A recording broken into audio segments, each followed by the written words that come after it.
Hi friends, welcome to my KS informative channel. ಯಾರಾದರೂ ನನ್ನ ಚಾನಲ್ನ ಸಬ್ಸ್ಕ್ರೈಬ್ ಮಾಡದೆ ನೋಡ್ತಾ ಇದ್ದರೆ ಪ್ಲೀಸ್ ಒಂದು ಸಬ್ಸ್ಕ್ರೈಬ್ ಮಾಡ್ಕೊಳ್ಳಿ. 2 ಕಪ್ ನಾವು ಹಾಲಿನ ಪುಡಿ ಇದ್ದರೆ ಸಾಕು.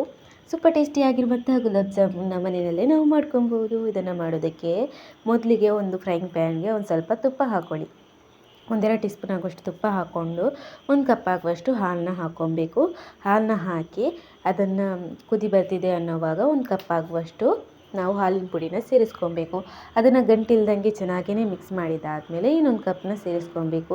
ಅದನ್ನು ಚೆನ್ನಾಗಿ ಗಂಟಿಲ್ದಂಗೆ ಮಿಕ್ಸ್ ಮಾಡ್ತಾ ಅದು ಹಾಲೇನಿದೆ ಅದು ಅದರಲ್ಲೇ ಮಿಕ್ಸ್ ಆಗಿಬಿಟ್ಟು ಗಟ್ಟಿಯಾಗಿ ನಾವು ಉಂಡೆ ಕಟ್ಟೋಕ್ಕೆ ಯಾವ ರೀತಿ ಬರುತ್ತೆ ಆ ಥರ ಆಗೋಗುತ್ತೆ ನಾವು ಹಾಕಿರುವಂಥ ಹಾಲಿನ ಪುಡಿ.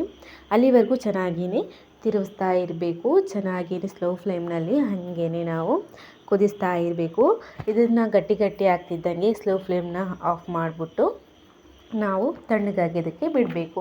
ಉಂಡೆ ಕಟ್ಟೋ ರೀತಿ ಬರುತ್ತೆ ನೋಡಿ, ಆವಾಗಲೇ ಆಫ್ ಮಾಡಬೇಕು. ತಣ್ಣಗಾಗಬೇಕು, ತುಂಬಾ ತಣ್ಣಗಾಗಬೇಕು, ಒಂದು ಸ್ವಲ್ಪನೂ ಬಿಸಿ ಇರಬಾರ್ದು. ಅಷ್ಟೊತ್ತಿಗೆ ನಾವಿಲ್ಲಿ ಸಕ್ಕರೆ ಪಾಕನ ರೆಡಿ ಮಾಡ್ಕೊಳ್ಳೋಣ. ಒಂದು ಪಾತ್ರೆಯಲ್ಲಿ 1.5 ಲೋಟ ಸಕ್ಕರೆನೇ ಹಾಕ್ಬಿಟ್ಟು 1 ಲೋಟ ನೀರನ್ನ ಸೇರಿಸ್ಬಿಟ್ಟು ಸಕ್ಕರೆ ಪಾಕ ಮಾಡ್ಕೊಬೇಕು. ಸಕ್ಕರೆ ಒಂದೆಳೆ ಪಾಕ ಬಂದಮೇಲೆ ಅದನ್ನು ಗ್ಯಾಸ್ ಆಫ್ ಮಾಡಿ ಇಡಬೇಕು.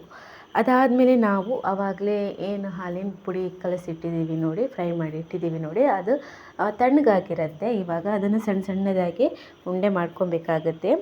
ಅದಕ್ಕೆ ನಾವಿವಾಗ 1 ಟೀ ಸ್ಪೂನ್ ಆಗುವಷ್ಟು ಮೈದಾ ಹಿಟ್ಟು ಹಾಗೆ 1/2 ಟೀ ಸ್ಪೂನ್ ಆಗುವಷ್ಟು ಅಡುಗೆ ಸೋಡಾನ ಹಾಕ್ಬಿಟ್ಟು ಚೆನ್ನಾಗಿಯೇ ಮಿಕ್ಸ್ ಮಾಡಬೇಕು. ಮಿಕ್ಸ್ ಮಾಡಿಬಿಟ್ಟು ಅದಾದಮೇಲೆ ನಾವು ಉಂಡೆ ಕಟ್ಟಬೇಕು. ಸಣ್ಣದು ಉಂಡೆ ಕಟ್ಟಬೇಕು, ಯಾಕಂದರೆ ನಾವು ಸಕ್ಕರೆ ಪಾಕದಲ್ಲಿ ಹಾಕಿದಾಗ ಅದು ದೊಡ್ಡದಾಗುತ್ತೆ. ಹಾಗಾಗಿ ಸಣ್ಣದಾಗಿರುವಂತಹ ಉಂಡೆನ ಮಾಡಿಬಿಟ್ಟು ಎಣ್ಣೆ ಬಿಸಿ ಇದ್ದಾಗ ಇದನ್ನು ಹಾಕ್ಬಿಟ್ಟು ಚೆನ್ನಾಗಿಯೇ ಫ್ರೈ ಮಾಡ್ಕೊಬೇಕು. ಚೆನ್ನಾಗಿಯೇ ಸ್ಲೋ ಫ್ಲೇಮ್ನಲ್ಲಿ ಫ್ರೈ ಮಾಡಬೇಕು. ಫ್ಲೇಮ್ ಜಾಸ್ತಿ ಇತ್ತು ಅಂದರೆ ಬೇಗನೆ ಬ್ರೌನ್ ಕಲರ್ ಬರುತ್ತೆ, ಆದರೆ ಒಳಗಡೆ ಬೆಂದಿರೋದಿಲ್ಲ. ಹಾಗಾಗಿ ಸ್ಲೋ ಫ್ಲೇಮ್ನಲ್ಲಿ ಫ್ರೈ ಮಾಡಿಬಿಟ್ಟು ನಾವು ಮಾಡಿರುವ ಗುಲಾಬ್ ಜಾಮೂನ್ ಬಿಸಿ ಇದ್ದಾಗಲೇ ಸಕ್ಕರೆ ಪಾಕದಲ್ಲಿ ಹಾಕಬೇಕು. ಸಕ್ಕರೆ ಪಾಕದಲ್ಲಿ ಹಾಕ್ಬಿಟ್ಟು ಮುಚ್ಚಿಬಿಟ್ಟು ಒಂದು 15 ಮಿನಿಟ್ಸ್ ಹಂಗೇ ಬಿಡಿ. ಸಕ್ಕರೆ ಪಾಕ ಅದಕ್ಕೆಲ್ಲ ಚೆನ್ನಾಗಿ ಎಳ್ಕೊಂಡ್ಮೇಲೆ ತಿನ್ನೋದಕ್ಕೆ ಸೂಪರ್ ಟೇಸ್ಟಿಯಾಗಿರುತ್ತೆ. ನೀವು ಒಂದು ಸಲ ಟ್ರೈ ಮಾಡಿ, ಆಯಿತಾ?